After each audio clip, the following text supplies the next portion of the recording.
Just quieten down, baby. Per capita export value. Library. Minister, are you embarrassed by your behavior today?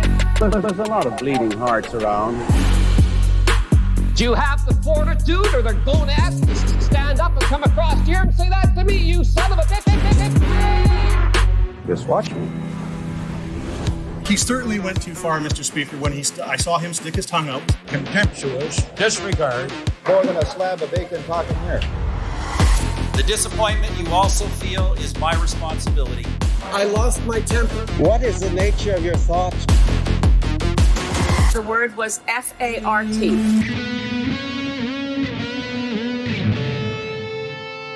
And we're recording. You've got to stop talking about audio admin at the beginning of every episode. It's of no interest to the listeners. It's just when your audio sucks, Reese. It's fine. I hear people shouting in the background. Yeah, there are people having a very loud conversation.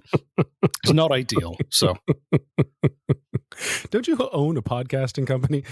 I do, but like that space is being used for podcasts that actually earn me money. So, this earns some money, like a little. Yeah, money that you can survive off, or money that allows you to buy a second hat.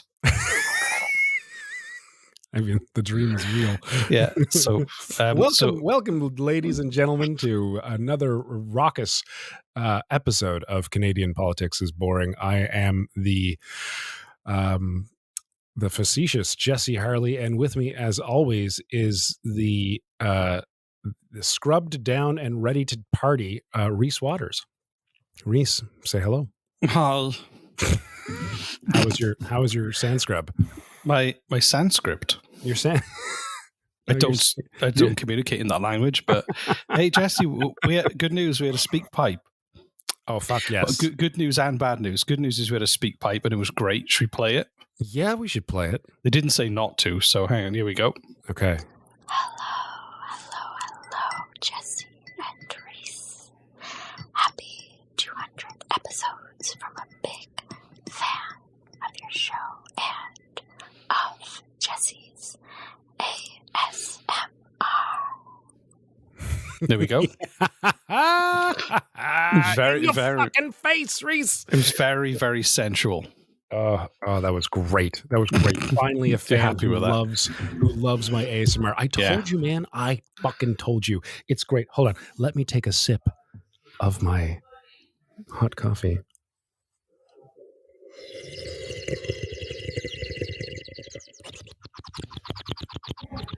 That's not how people sip.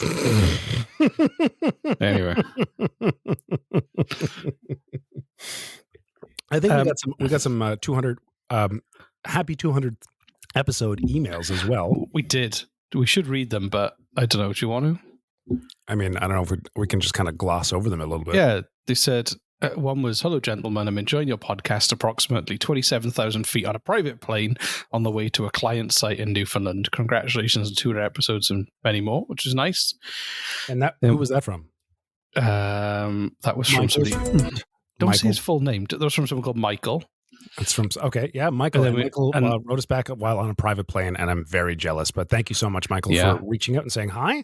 That's the kind of caliber of listeners we have. They have private chats. Right. Congratulations from Whitney on 200 episodes. I don't know any congratulations songs, so here's my favorite birthday song.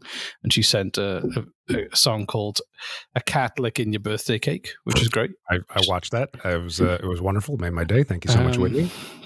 And then we had two very bad reviews on. No, let's not read those. I don't want to read. No, but the one of them was really funny. Basically, the gist of it is, I'm going to read it because I'm making a T-shirt of it. So, federal government talking points, check. Horrible left-wing bias, check. Strawman arguments and gaslighting, check. Circular arguments, check. Receipt of federal funding, probably lives in the GTA and believes that is Canada, check.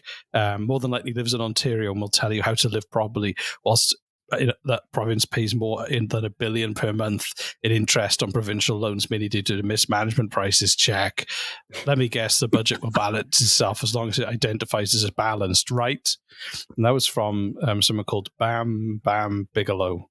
They give us 1 star. As you can imagine, I was disappointed to hear that we're not getting any federal funding. I know, me too. Yeah, I'd really like some of that federal funding money. Where's my federal money? I would like some. right? I want to get on the I'll federal be- gravy train. I'll be fucking Gravy train. Trudeau's yes man if he pays me. Like, Yeah. whatever. The country's going down a fucking hell in a handbasket anyway. So Yeah, might as well get paid. Now I sound like a conservative. And then you can just escape to an island somewhere where it all falls apart finally. And you've built some kind of apocalypse bunker for you and your family. That's the goal. Get as rich as you can now. Doesn't matter if you destroy reality around you and everybody else's lives. Just pour the money into an apocalypse bunker and then just continue to extract and destroy.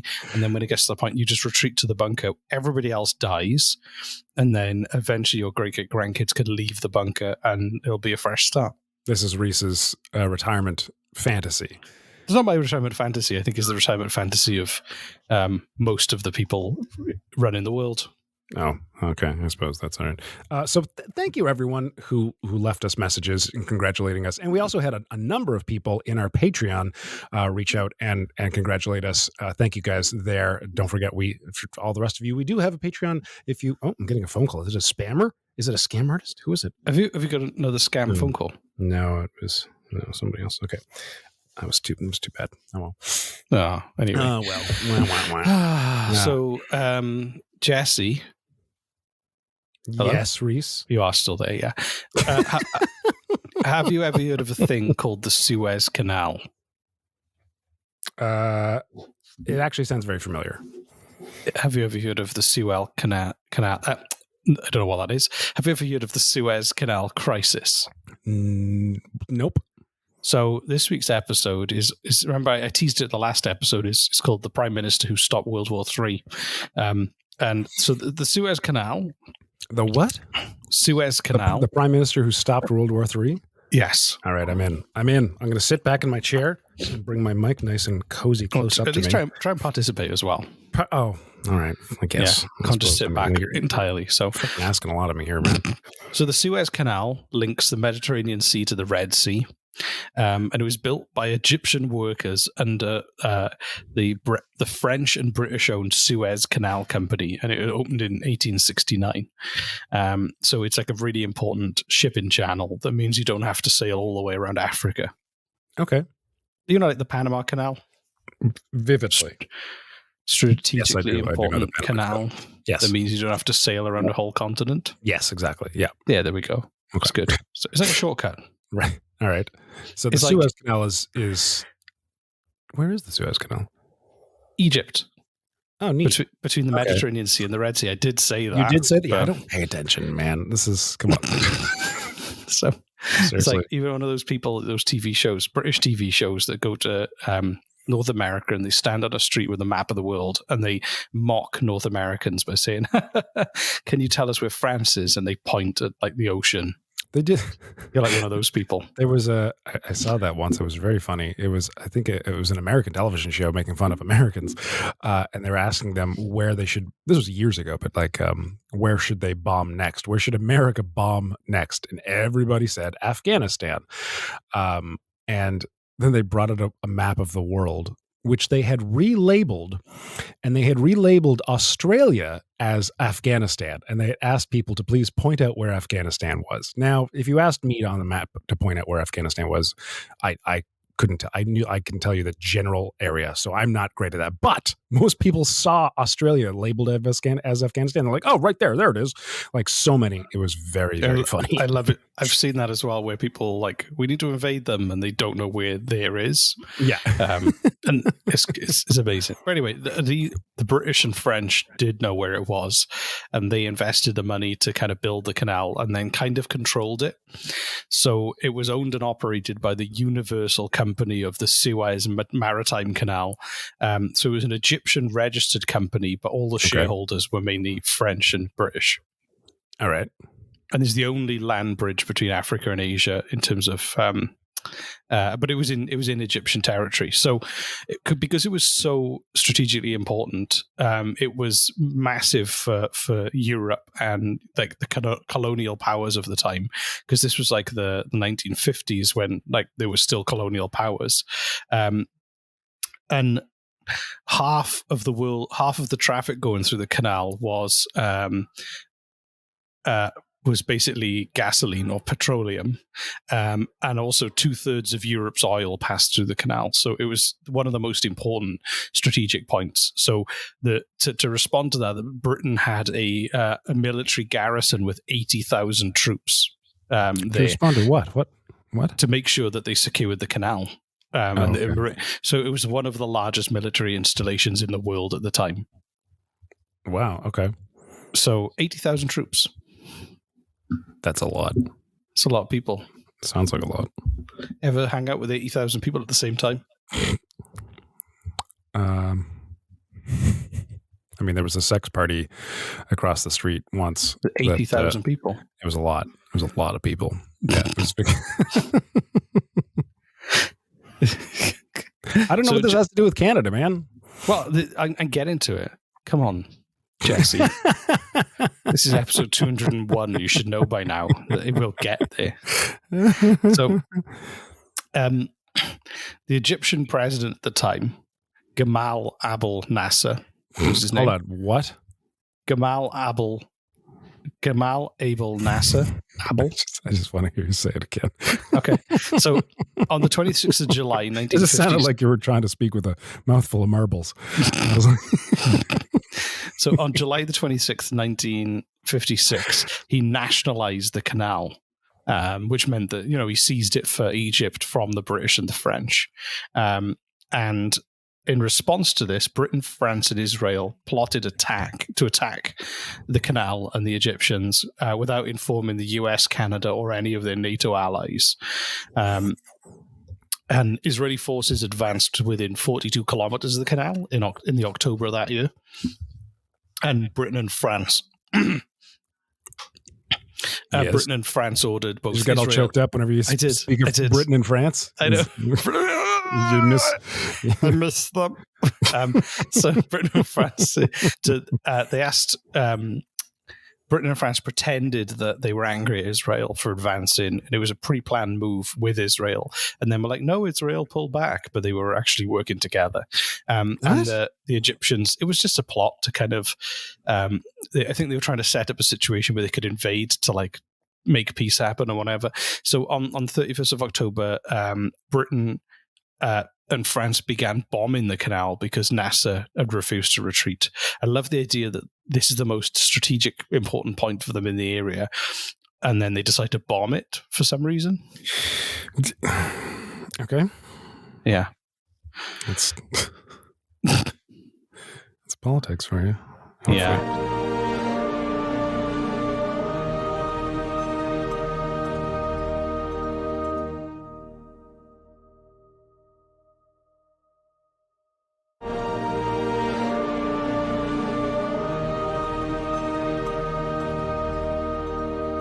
So Britain and France then landed paratroopers across the canal, and they defeated the Egyptian forces. But before the Egyptian forces were defeated, they blocked the canal to shipping by sinking 40 ships in it to mess it up. Jesus Christ. This is all to prove what point again? This is all to say that company should be the owner. The British and French owned company should own the canal. And how does doing all of this achieve that? I don't know, but it became obvious to everyone that Britain and France had kind of like conspired to plan an invasion. And even though they'd completed their military objectives and gained control of the canal was now useless because it was jammed up with 40 ships. Oh my God. So the US hadn't been informed, or NATO. Britain and France had kind of acted on their own with Israel. And the Soviet Union responded by threatening to drop atomic bombs on the canal. Jesus Christ. The So Soviet Union did? Yeah, they were like, hey, you can't do that, so we're just going to bomb the whole area with atomic bombs. Wow. Okay, so... so it was pretty tense. They've always been a little crazy, haven't they? Who? Soviet Union. Well, I guess, but I mean, the Britain and France were also crazy because they were just... Do you know what I mean? I mean, like, yes, that was a really weird temper tantrum to throw, but then for someone else to be like, we're going to throw atomic fucking like nuclear weapons at this mess for no reason. Like, they had like 80,000 troops there, so. Oh, to kill the troops. Okay, that's all right. I guess that is, one of the largest military installations in the world. Reason, I suppose. Yeah. That's why it makes sense. So, Canada was trying to be like nice about it and be friends with everyone, like kind of a typical like, hey, no, we can work this out. But secretly, they were really pissed off about the military action that had taken place, and also how it damaged relations with like the US and like the risk of nuclear war. Well, hold on, what was Canada's role in all this, though? Well, Canada was like friends with, they were part of NATO and they were friends with America, and this was just after World War II, and everyone was like super tight. They were what? Say that again? Super tight. They were okay. They were bros. tight bros. How tight were these bros? Oh, you couldn't slide a piece of paper between them. They were watertight. Watertight bros. Put a rock in there, you get a diamond 2 weeks later. That's how tight they were. Any more jokes? Fine, continue with the history lesson, I guess. Enter Canadian Lester Pearson. Oh, we haven't talked much about him at all. I don't think we've talked about him at all, actually. No. Prime Minister of Canada, former Prime Minister of Canada at the time. He's on one of our dollar bills, is he not? Yes, he's also, the airport is named after him. There you go. Yeah. Right. And a lot of people don't know. That's a lot of people. That's like, if you become prime minister. A lot of people don't know is they stretched his corpse out to make the runway. That's fucking horrifying. Jesus Christ. What is wrong with you? It's not true. It's really gross, man. I always wondered that. Like, why is that airport named after a person? Like, what? Is there like a statue or like an interpretation center or a mini museum of them? I always thought it was quite funny. There's like just a list of things that you could be named after if you're important enough, and it starts. What do you want to be? I want to be named after public toilets. There you go. Right. Yeah. So I thought it started at a park bench, but I was wrong. No, it starts at a public toilet. Yeah. This toilet the brought to you by Waters public toilets. the Reese Waters. And in the plaque, I wanted to say, "This one's on me." Not literally. Your corpse underneath. This one's on me in brackets. There's just a hole underneath the toilet with your corpse, and it says literally on you. Oh, God. Desecrate my remains. This is what happens when I get bored with whatever story you're telling. Is we automatically turn to toilet humor, pee and poo poo jokes. That was me. That's everybody.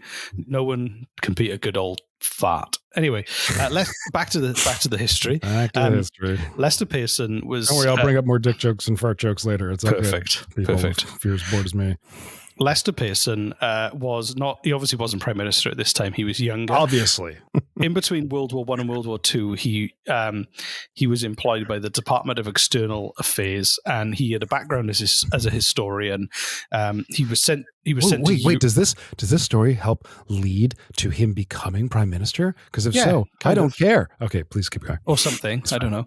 So he between World War I and World War II, he'd witnessed the breakdown of like the League of Nations and like the outbreak of World War II. So what's the League of Nations? It was like they're like superheroes and they team up. That's what I was kind of picturing. Yeah, now the League of Nations was like before the UN. They were like after World War I, they came up with the League of Nations, and then it all fell apart because of World War II. So it was a very short-lived superhero team. It was, yeah. One of them turned into a Nazi. So Lester Pearson became Canada's Secretary of State for Internal Affairs in the late 40s. So he Fraternal Affairs? Oh my God. External Affairs. I thought you said Fraternal Affairs, which would be like an awesome name for someone who helps run a fraternity. Yeah, as a government minister to make sure everyone's got enough beer, pong, whatever. I don't understand fraternities. They don't have those in the UK. They have all the cultural things that I've seen in film movies that I've gone, I missed out on that. I wish they'd had those in the UK growing up. Fraternities look like the shittest thing ever. They do, don't they? But like it's supposed to be just like where you party and meet lots of women and drink a lot of booze. And it just looks like a structure that is designed for bullying and abuse. Right? But I mean, that's the hazing in order to get into the fraternity. Okay, I actually was talking about this recently about what COVID has recently turned into, because like everyone I know has caught it, and like they just keep catching it. Like people are now catching it 2 or 3 times. And I was speaking with some people who had caught it recently, and I'm like, oh my God, they all talk about how like it's so incredibly painful, and they get really, really, really sick. And oh my God, I wouldn't wish this on anybody. They all say this. But like everyone's just like, whatever, that's life now. Woo! Cruise ships, yay! I'm going to see this concert, whatever. I'm just okay. So it feels like COVID is now hazing to get into a fraternity, okay? But the hazing, I don't think it is. No one's getting spanked or but it's like getting the shit. Food. No, but it's like getting the shit beat out of you to get into this fraternity. But the fraternity is normal life. Just normal life. Like, I would like to go to that taco stand and get some tacos. Great, you got to have your beatings. Like, it's just like maybe I got it wrong. Maybe fraternities. Maybe this amazing sense of like friendliness or brotherhood or sisterhood or whatever. That like you make friends for life. But not according to. I've never been in one, but according to every single '90s movie that's ever been made, it seems like hell on earth to get in and hell on earth to be in. Like, exactly. It's just like I said, a systematic method of abuse and bullying. Anyway, back to the Suez ready for real life. Suez, exactly. So Lester Pearson basically spent the whole summer working behind the scenes. He basically, the world was on the brink of World War III, and he talked everybody down. Okay. Neat. So how did he do this? How did he do it? With his mouth. Thank you. And his brain, which is attached to his mouth using a cord, also known as I don't know what is that? I don't know what's the biological term for the cord that attaches your mouth to your brain. Nobody knows. It's a mystery of science. So working with colleagues at the UN, he developed an idea for the UN's first large-scale peacekeeping force. So the UN had like military advisors that would go to like make sure everyone was following like a ceasefire agreement while they were doing it in like Kashmir and Palestine. But it was a kind of almost like a military force that was there to keep the peace. And there was a big vote, and he won, and he gave a big speech in the UN in New York that was peace and his case was for a peace and police force, saying peace is far more than ceasing to fire, whatever that means. That's clever. Yeah, but what it meant was they went to the British and the French. Then they were like, "Hey, how would you like to like just chill out and not worry about this anymore, without and we can make it look like you didn't lose, and that you get to look like it was a good idea and everyone was happy." So what they said was, "Hey, you don't need to keep the peace around the canal. This UN peacekeeping force will replace you." So it meant that everyone could pull their forces out and go, "Well, we didn't lose technically," and then this Canadian-led peace force was then replaced it. Okay, that's kind of neat, actually. And he won the Nobel Peace Prize in 1957. Wow. And the crisis, historians say that it signified the end of Britain's role as a major world power. It was kind of like a big old kind of like, I went a bit too far this time, and now everyone sees that I'm just a small wet island. Is that what Britain is known for now? A small wet island? A small wet island. Please tell me that's their slogan on their travel brochures. Yeah, more than a small wet island. But then back in Canada, he obviously became prime minister, and people attacked him for because they considered Britain the mother country, and they said that he'd like abandoned them and like, you know, all this kind of thing. But he was still really popular because he was obviously, everyone could see he was responsible for kind of, you know, not seeing things escalate to the point of nuclear war, and he became prime minister in 1963. Okay. And the Canadian military being part of peacekeeping missions and diplomatic activities lasted for decades and was like a real proud centerpiece for the military for decades after. Aren't we still peacekeepers? I thought we were. Yeah. They still are. But it kind of like Canada was always known as the world's kind of leading peacekeeping country, which is cool. When he gave his Nobel Prize lecture, he said, "How can there be peace without people understanding each other? And how can this be if they don't know each other?" I mean, it sounds very hippy dippy. It does. Let's sit around a campfire and smoke something. Let's just sit around a campfire and kiss each other.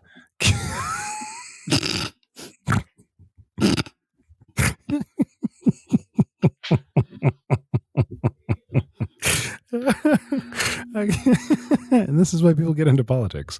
Okay, like it's for all the kissing and the campfires. They do all the additional kissing. Yeah. Yeah. Before I got elected, I'd done very little kissing. But since being elected as the MP for Burlington, I now kiss at least 5 strangers a day. And that doesn't include the people I know. Run for office and get what's the cooties? Is it cooties? Cooties? For kissing? That's when you're 5. Yeah. You know, get it. We didn't do the STD today. I mean, we kind of did. We just didn't call it the STD zone. Talking about kissing strangers.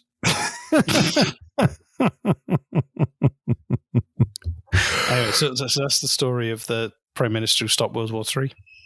That was interesting. It was a little more political than it was wild and crazy. I'm going to keep tabs on you, Reese. Okay, I understand. Yeah, I mean, one of these days I'm just going to fucking rage quit this podcast. Really? Yeah, and it's just going to be because it wasn't crazy enough for you. Because it wasn't crazy enough for me. Yeah, I'm sorry. I'm going to just flip a table and set something on fire, and then run away into the night, screaming into the woods. With, I'm very sorry. No, it was good. I liked it, but yeah. I'm a little disappointed. Anyway, yeah. Well, I'm really hot. Are you hot? I mean, I was waiting for you to kind of notice, but yeah. I mean, we can have this conversation. I just didn't think we'd be doing this on a public podcast, but I've seen the way you look at me, Reese, and don't mistake a look of sheer derision with a look of lust.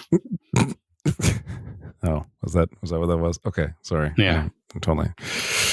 Yeah, I was joking. That was a joke. I was just kidding. Yeah, me too. Yeah, I'm pretty physically hot because of the sun. This is just weird. I don't know. What's the call to action, Jesse?